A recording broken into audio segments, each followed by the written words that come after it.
Alright, after this video, we're going to be halfway done with all 100 necklaces. So, let's get into it. The maximum length a piece of wood can be on my planing jig is about 16 inches. I need to take this measurement so I can cut my stock to the correct length.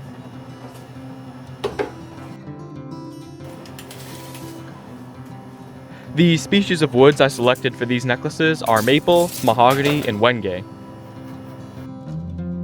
In the end, the wenge came out a little darker than I was expecting, but it still looks fabulous. Okay, let's cut these pieces to length.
You were looking at the woods from top to bottom, mahogany, maple, and then the wenge.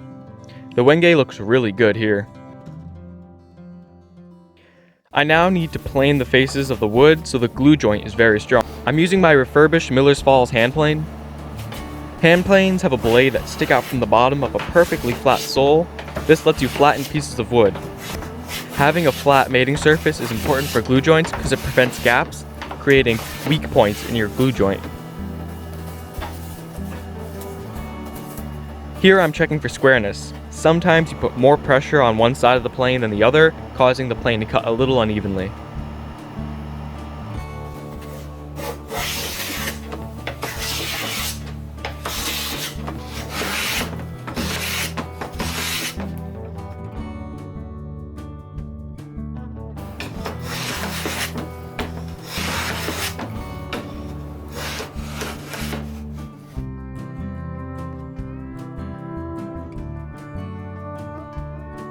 And again, checking for squareness here.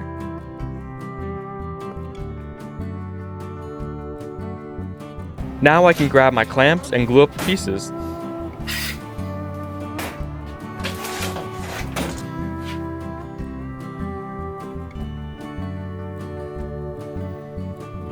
I'm using Type Bond 2. I have no affiliation with Type Bond 2.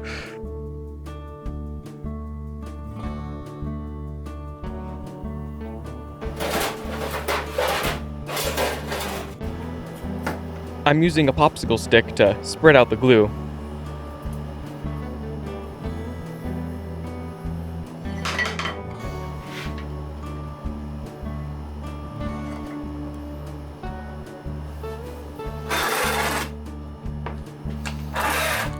Crank down on those clamps now. Look at that squeeze out. Alright, let's set this aside to dry.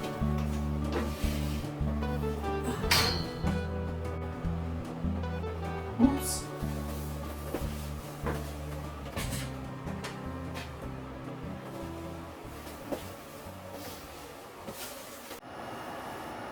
After drying overnight, the glue has dried and cured.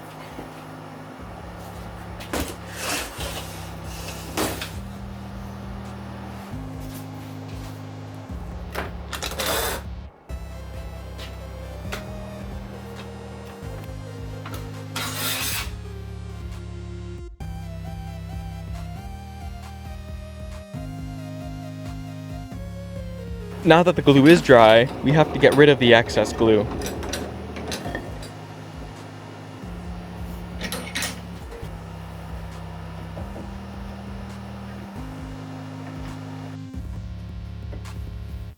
I used my chisel to remove most of the glue.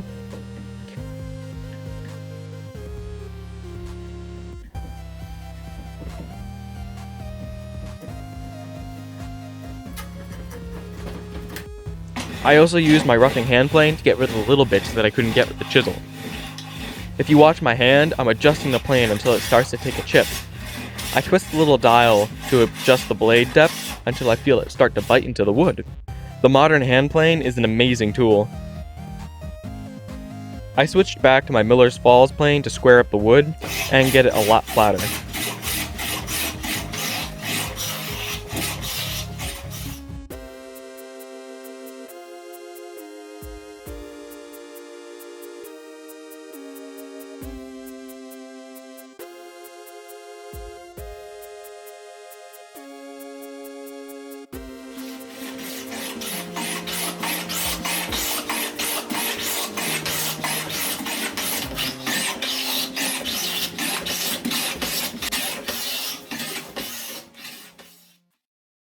Let's speed this up now. We're gonna have to fly through this next part. I have to cut up the blocks of wood now. I need to perform 2 cuts to get 2 necklace blanks. I first need to do a rip cut, and then second do a cross cut. This will split the necklace in half, and then cut those blanks free from the main block.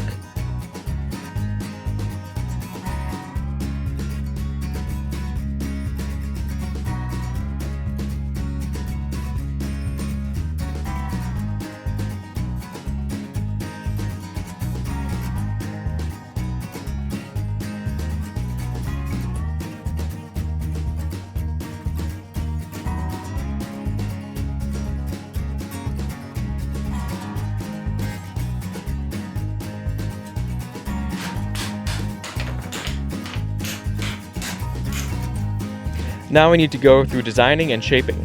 I did most of the design off camera. I had an idea for like a Swiss cheese looking necklace. The goal was to make it look like a sky with some planets and stars, but that didn't really work out. I used my pole saw for most of the shaping.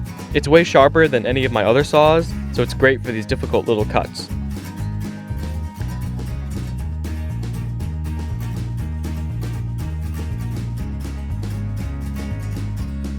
And of course, hand sanding. After hand sanding, we can jump right into drilling these holes.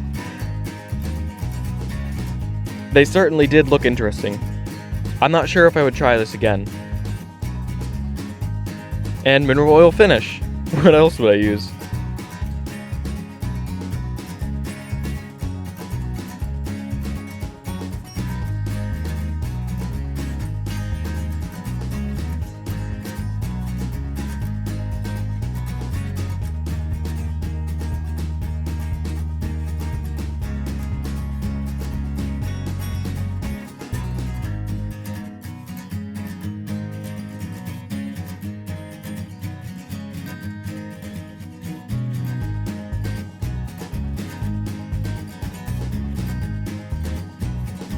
After a quick wipe down, they're all finished.